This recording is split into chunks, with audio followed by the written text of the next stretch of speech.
searching. I'm looking for someone to give about me. I'm looking, I'm searching.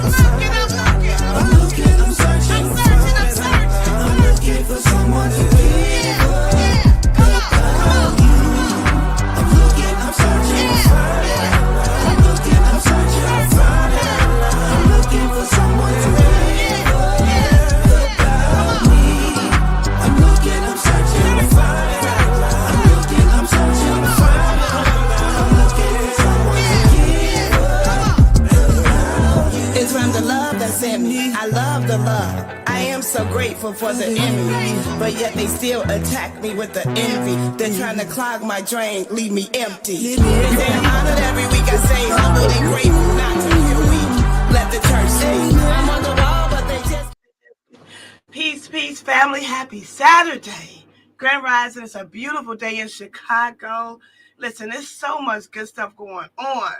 Brother Demetrius is giving out bikes today on 72nd and Emerald. Free bikes. Oh, by the way, he did tell me to tell the guests that he has 4 bikes for you. Listen, I'm so grateful to be in the studio today. I'm not here because of osmosis. I'm here because of the visionary who created this show, Brian Gorman. Brian said, we want to do a show that's dedicated to the community, all about people that are invested in the community. Sista Afrika, would you please be the lead on this show? Why me? Thank you. That's why I'm here, family. I'm also here because of great people. Some of them, the names we don't even know. But they sacrificed bloodshed and tears, put in work, countless hours, so we can come and sit in studios like this, built by us for us. And we can get the stories out, talk about what's important to us, and help other people be inspired to do work like they see here. My parents, the late, great Reverend Dr. Kwame John Porter, my father, recent ancestor, gave a lot of himself, was a professor, a pastor, an educator, ran for office. The late, great Reverend Dr. Martin Luther King Jr. came to Chicago and campaigned for him as his campaign manager. Then my father would go and help create the National Rainbow Push Coalition, where he is one of the founders of that great organization under the leadership of the Reverend Jesse Lewis Jackson. Shout out to Yusuf, taking it on and doing a great job today. My father also was the first SCLC chapter president for Dr. King in Chicago. That is Southern Christian Leadership Conference, for those who don't know. I'm just honored. My mother made 91 on Juneteenth. We have been celebrating Juneteenth when people thought we was crazy, okay? They like, y'all saying the month wrong. No, it's really called Juneteenth, crazy. So my mother, listen, educator a very long time. She retired teaching adults how to read at Literacy Chicago. My mother would be teaching people to read that I grew up with, that I did not know get passed through. And she never said anything because she took it very seriously. She loved her job. 90 million Americans cannot read. You understand? So this is very serious. So I came from parents who were very invested in community, who were very invested in people, who love to serve. I'm the youngest of 6. All of my siblings are either in pastoral care or social workers, or they do something in the community. So I just pay homage to those that came before me. My Bible's in the studio today. Baba Reven is here. Baba Reven checks in with me every morning. I check in with him. Listen, I have to check in before I make moves because I don't be knowing what's going on. I thank God for the mentors, the elders that pour into us. Help us to stay sharp, to stay on point, to know where to go, how, when. Thank you. This show today, we have to, get those things in early in the introduction so we set the stage. This show today is dedicated to those who have sacrificed, those who are just on the front line, those who do the work. Our guest is no stranger to any of these things. I've known this man a very long time, and I'm honored to say I've known his daughter too. And seeing her the other day speak, I said, that is not the baby that was just playing tennis. That's right. She has grown so beautifully. Our guest is no stranger, understand, family. Man, he has been doing so much work. He has passed bills. I'm going to let him get into it. Stop doing the talking. Y'all welcome in the studio, State Representative LaShawn K. Ford. Sista Afrika. How you feeling? I feel great. I mean, to hear your DNA, I didn't know your DNA. Oh, it's deep. Yeah. So it was a great monologue coming in to see where you come from and why you are who you are. I receive it. I appreciate that. Y'all Yeah, started every show with the ancestors. Right. Yeah. I was born to do this work, even if I didn't want to. Well, You know? thank you for sharing your airtime. I know that you could have anybody on and get up on a Saturday to talk and share the airtime. It's not free. That's right. I mean, and not that you charge me, but it's not free to do this. Correct. And you got the lights on, the air on, you got the water. So thank you so much. Thank you. I appreciate you. And, this show was strategically done on a Saturday morning early so that we can get out and go in the community and support guests and different people that are doing work on Saturdays. And so this was really, really measured in how this show was set up. So thank you for taking the time out for being here today. Well, the respect that I have for you is immense because I didn't ask the office. I just cleared the schedule. Like, no, because I was like, literally. You had to go through the steps, right? No, you don't go through the steps. Oh. So it's just thank happened. you. So that's how much I really respect appreciate you. Yes. And of course, my Baba Raven was like, listen. Yes. I mean, he was texting me too. That point guy, he knowing how to. He knows how to pass it off. This show is so important because community, is so important to us in Chicago. Chicago is a city of many, many things, right? When it comes to community, how would you define community? A village, people need to, in the community, I mean, you got a lot of communities in Chicago, but I think that you have to find your space and build your village within the community so that you can be strong in this big community. That's right. I mean, it's challenging. You got where I live, Austin, a lot of fractions in Austin. You got Inglewood, a lot of fractions. So, but it's what make communities different and strong because you have different people having their ways about life. But you got to have a village, and everybody need a village. Yeah, we do. And you talked about village in terms of community. How did you come into doing this work? Give us some background, like elementary school, high school, college. Give us some of that. I actually was, went to school to be a teacher. So I taught for 6 years in Chicago Public Schools and living on the west side of Chicago in Austin. Just seeing the opportunities when you are working in government. I mean, I precinct captain the 37th Ward and just saw exactly how government could work for people.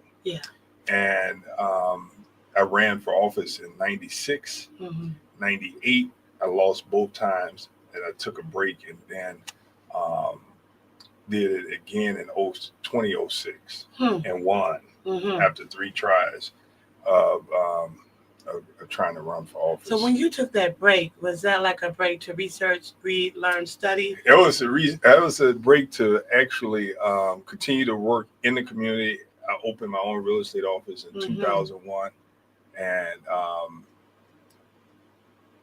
I did a lot of community work during that time. So it was my name ID just went up, and people got to know me. And when I ran in 2006, after all those years after losing, it was I had a little money and I was able to campaign and win. I think that's powerful to go from running, losing to winning. And remember, each time I ran in 1996, 98, and 2006, the party was against me. And so I've never been an establishment Democrat. I am a Democrat that is a people's Democrat, and people know that no matter what, I'm gonna stand with the people. That's real. It's amazing because one of the people that work at my office was in the room, and you know how the enemy try to hurt you. Oh yes. They didn't know what they were doing because they were in the room, and they told one of the people that work in our office, "I don't like LaShawn because he just do what people tell him." I'm like, what you want me to do? I mean, if you tell me that you want me to help you, I'm gonna help you. So you can't win. Right. So I think in the office. In the office, it's like so. I think God has given me the greatest power, and that's the love for the people. Because I don't turn anybody away. Mm. And so That's deep. yeah. Speaking of people, who are the people that poured into you? Man, you I know what? it's a lot. But It's like, a lot. I mean, yeah. it's just Because you're amazing, and you don't man, have like the skeletons. Not no, trying to I be funny, don't. but Yeah, you don't have the drama, no, the issues. no, When no. you know when politicians, when the names No. come up, you're like, oh, that person. Yeah. You don't get that I'm with not, you. you know, the Lord has blessed me. My mother, my biological mother, let her mother adopt me at birth. Wow. You know, and so my grandmother actually raised me, and I'm like the prince of my family. They just take care of me. What? They love me. Everybody loved me. You know, the women, I raised in a household with lots of women and cousins, male cousins that were older than me. And so they were tough. You know, they were the one, my male cousins actually remained in Cabrini while I was growing up. Because we lived in Cabrini. I was born there until 74 or something. And then we moved, but my cousins would still be over there. So I would take the Chicago Avenue bus from LeClaire as a young person and go all the way down to Cabrini and go to my aunt's house. And so, man, my aunts, my sisters, my grandmothers, it's just been, and teachers. Oh yeah. The church. I mean, I don't have any complaints about how God has shaped me and given me what I've needed every step of the way, even when it's tough. Yeah. You know, people have been there for me. You know, that's amazing. Prostate cancer, indictment. You remember that? You remember you were there? Yes. You know? Wow. Yeah. So anything you can. Prostate. That's yes. powerful. So we definitely have to make sure men are tested. Absolutely. And know their status. And I think that Sista Afrika is important that people advocate for themselves as it relates to their prostate health, because doctors may not give you the test. Tell you to take the test. Right. That's right. And now people should tell their older loved ones that the doctors say that they don't test after 70. I have a friend and she's a principal at a school and she's a broker in my real estate office. Her father died of prostate cancer because they didn't test him anymore because he was 70. And he had his prostate cancer had became metastasized in his body. And here he is, 80 years old, healthy otherwise, but prostate cancer killed him. And it didn't have to. But I say that to say, if you have anybody in your family that had the 70, they should still test. Even Biden is now, he was the president of the United States. He was sitting in the White House with prostate cancer and didn't know it. And the only way Biden found out that he had prostate cancer was complications. So. Wow. Speaking of complications, you know, Chicago is a tale of two cities, you know, and we exemplify that in my documentary, Chicago at the Crossroad. I want to know, what would you say to that young person or seasoned person that's still trying to figure it out? I have young people that reach out to me. They ride the train 24 hours a day because they have nowhere to go. You know what I mean? They could be houseless. They don't know that they have a village. They may not have a village. What would you say to that person? You know, there's always someone there to help you, but you have to be still in a way and remove the. We all live with dramas, but you have to somehow get the spirit of God in you so that people could come to you. And it's going to make all the difference. So no matter what condition you're in, you have to pray to the Lord to give you the spirit of acceptance. And people want to help you. I mean, when people see people that's without shelter, people feel bad. You know, and so when you're young, you still have a lot of opportunities because everybody want to help the young, but you have to be, you have to understand that you have to be approachable. That's true. And I would say you have to find a mentor. You know, we got Brother Reeven here that understands, and he's mentored all of us. That's and what's amazing about having that mentor, they know what you need. That's right. You don't have to figure it all out. Right? I mean, they have done it and you find a mentor, they will help you. And I would recommend getting into college. You know, even if you don't want to go to college, go to Chicago State and get you a room and board and learn something. Chicago State, they got a place for you to stay, and you can eat. Dude, that's powerful. You know, there. if you That's powerful. There. Why not? And it's a school now where it attracts you from all over the world. Yes. So you get that experience of learning from other people from other places. Yeah, and you know, Job Corps also. You know, it's not closed. Thank God. That's another institution that I uplift because they have the trades and they got room and board. It's a great place. I mean, you have to figure out where the resources are, and you can get the help. There's a lot of help for people that's homeless. Yeah. Speaking of help, and thank you for that. You have helped so many people as a state rep. I mean, listen, and you're so vocal. I remember seeing you speaking about reparations early. Oh, yeah. That was the thing, but I mean, early. Because, you know, my father was on the board of Cobra in '68. I have the original manual. You know, how did you become this person where these values are so important to you? You know, I listen to people. You know, if you tell me something, I think that Brother Reven I think he really brought into me the reparations.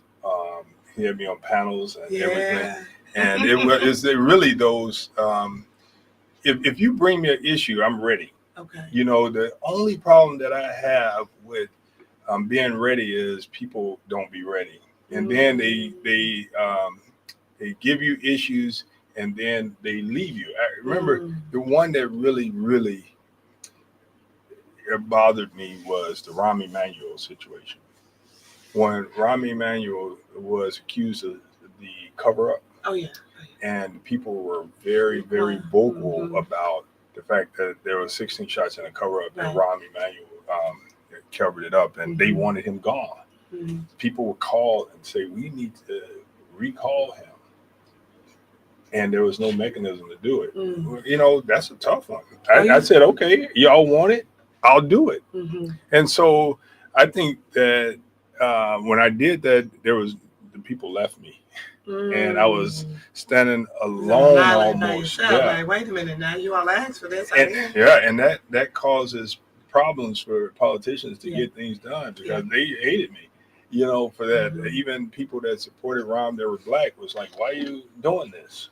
But, you know, so I just think that black people, I remember during COVID that I was standing up with the community, Pastor Anthony, Brother Reven, about making sure that there was emergency funds for black people. Yes. Remember you? Yes, I was there. And it was unbelievable that even black people, they shot me down saying, we don't need no emergency funds, because they were listening to J.B. Pritzker and their team, and they were. So it's a challenge in our community. We have to learn that it's okay to advocate for ourselves. Absolutely. And fight for ourselves. But when you've been beat down so much, it's almost like it's a reverse psychology. You don't even know to fight for yourself. Yeah. And that's why I don't have a problem, and I love representing our people, because, you know, as you say, we've been beat down. We just don't have the luxury of that others have. I mean, and that's why it don't bother me that our people say you need to pay me if you want to get some petitions. They need money. Yeah. You know, you go that's their time. Especially in the wintertime in Chicago. You know, if you go in other communities, they literally have the luxury of going out circulating petitions. Oh, yeah, it's easy. Yeah. Speaking of circulating petitions, you're doing something new now. And, you know, you have retired. Well, I am going to retire from the state legislature January 2027. After how long? There will be 20 years. Can you believe it? Wow, you 20 whole years. Thank you. You know, I knew you were wise. Wait a minute, 20? 20 years. The baby girl's about 20. She's 21. Yeah. Wow. Wow. Look at the time. Man. So, What have you learned all these years? Oh, my goodness, that the power is with the people, and government will do and bend to the people if we make it. I know it will. I believe. I mean, I know it's tough for some blacks and the downtrodden to believe that our democracy is strong, but it is. Oh, it is. I mean, if we get together, we could get reparations. We could get anything that we're willing to fight for, because politicians are afraid of the voters. Yeah. I mean, but even with the low voter turnout. well, that's the problem. Yeah. Low voter turnout is a problem. So if you look at communities with high voter turnout, take a look at the resources in those neighborhoods, and you'll see the difference. Services, city services, roads and bridges, it makes a difference. Schools. Yeah. Wow. I think that as I'm listening to you, I'm just remembering, and in my mind, I'm tracking back to all the spaces I've seen you in over the last 20 years. Yeah. And so now, the press conference, the Congressman Danny K. Davis has endorsed you. Man. How does that feel?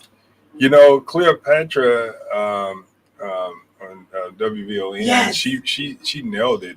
She said, "This is historic. It's never happened before that you have what people have been asking for years, where you have someone mentoring and bringing up a person to carry on the path that's been charted." And, you know, it was emotional because Danny Davis, Congressman Danny Davis, he's not my father. Right. You know, normally you see this type of from passing on to their son. Yes. And to know that he actually did it, and there were many people that he could have selected, people that he know and love, considered the son, and considered the history that he has with their families. Yes. And to pick me as someone that he said, it's an honor of a lifetime to endorse this man to be the congressman of the 7th Congressional District. I mean, it's powerful. And it sets the district up in such a way that we don't start from ground zero. So if we win this election, we go to Washington with his seniority behind us. Yes. That's a huge deal. Oh, that's huge. I mean, they know, you know, in politics, they say, don't send us no one that no one sent. How does that go? We don't want nobody here that no one sent. Right. So between Congressman Davis's connections, because when you go to Washington and you travel the country, even different parts of the world, they know Congressman Davis. Oh, everywhere. It's unbelievable the respect that he has. Man. I've been around him, and presidents see him and they say, Danny. It's like he's got that effect of Harold. Remember, there was like Harold? Oh, yeah. We want him. It's Danny. My father always told him, and my father did a lot of work early on, like in the 50s and 60s, like they were friends.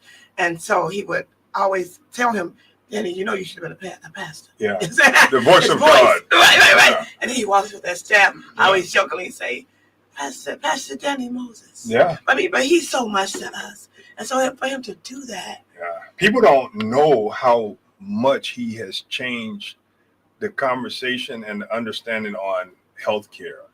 IT technology. Green, STEM, It's unbelievable. Oh, second chance. When you talk about God, the father of second chance, that he passed it during a Republican administration and a Republican signed it. People are used to be afraid of the stigma of supporting people with criminal records. I'm telling you, the second chance has changed that, because there are a lot of people that have everybody in their family, everyone's family got somebody with a background. Everybody, white people, black people, brown people, everybody got it. Yes. And so to now have this as a national conversation, it's all because of Congressman Davis. Period. Not afraid to put that out there and say, let's make sure that this is an issue and help people re-enter. Absolutely. October 11th, we are having a Second Chance Summit.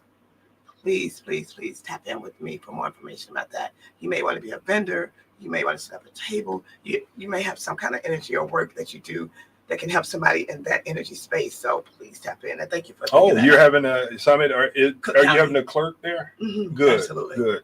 Mm-hmm. Yeah, so that's good. I mean, and you know, I have to tell you, I listen to people. One of the bills that I am very, very proud of, Sista Afrika, is I sent out a email to my on my newsletter, mm-hmm. and I asked people, "Do you have any bill ideas?" Yeah, I saw that. Yeah. Yes, and it goes out, and people mm-hmm. actually mm-hmm. respond with ideas. And one lady named Melissa L. Williams sent back, "We need to seal felony records."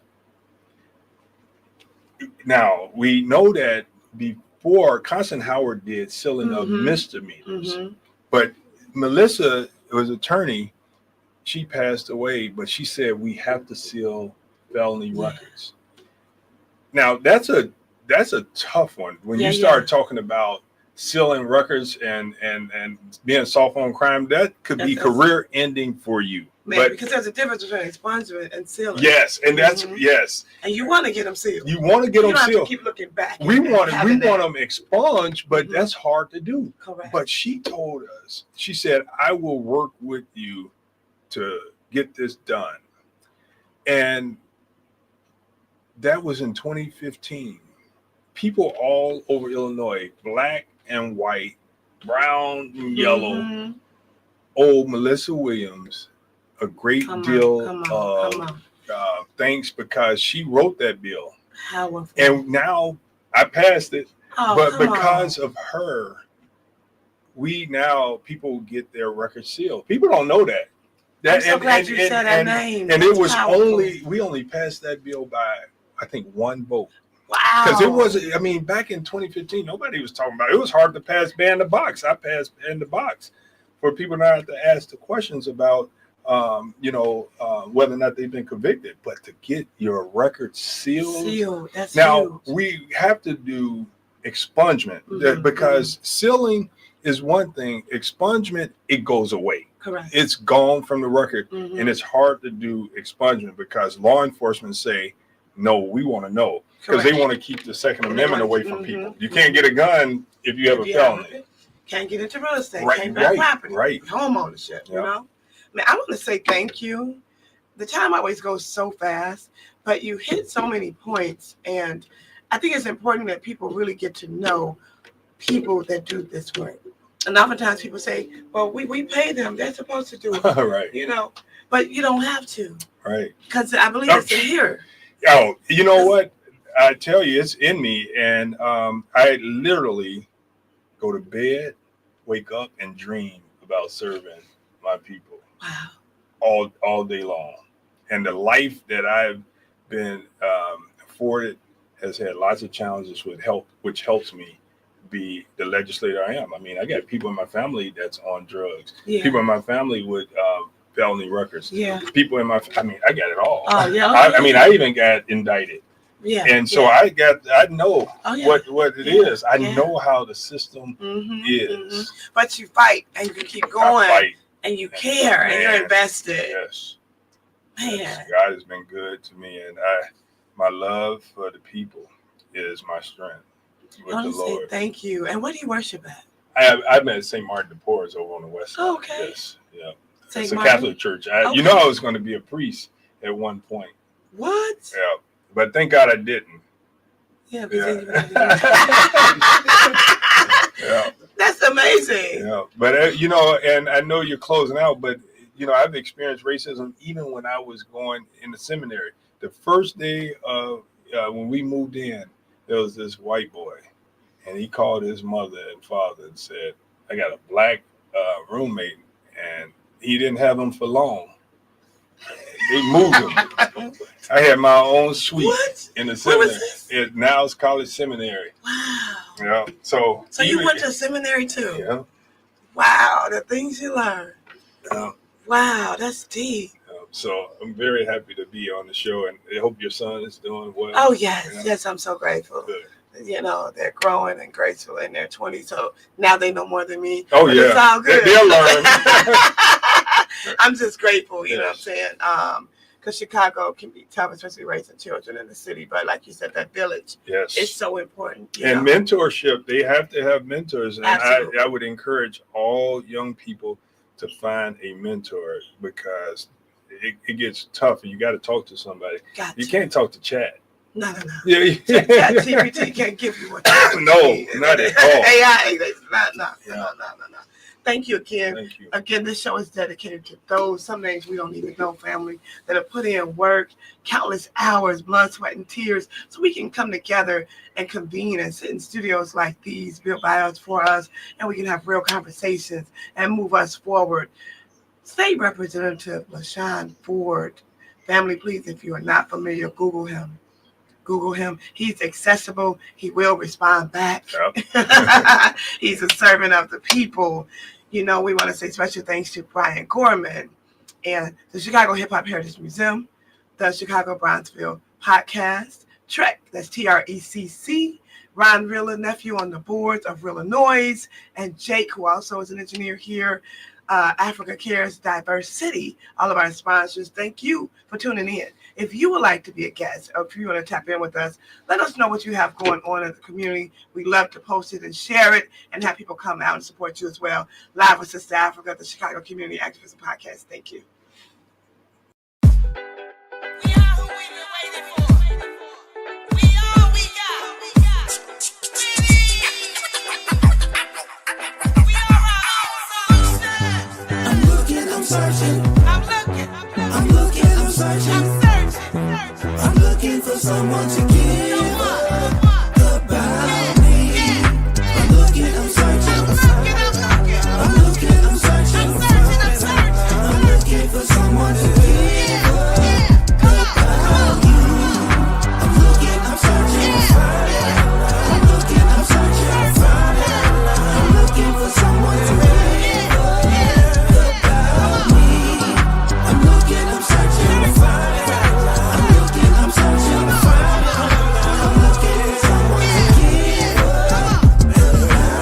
It's from the love that's in me. I love the love. I am so grateful for the enemy, but yet they still attack me with the envy. They're trying to clog my drain, leave me empty. They say I'm honored every week. I say humbled and grateful, not to feel weak. Let the church speak. I'm on the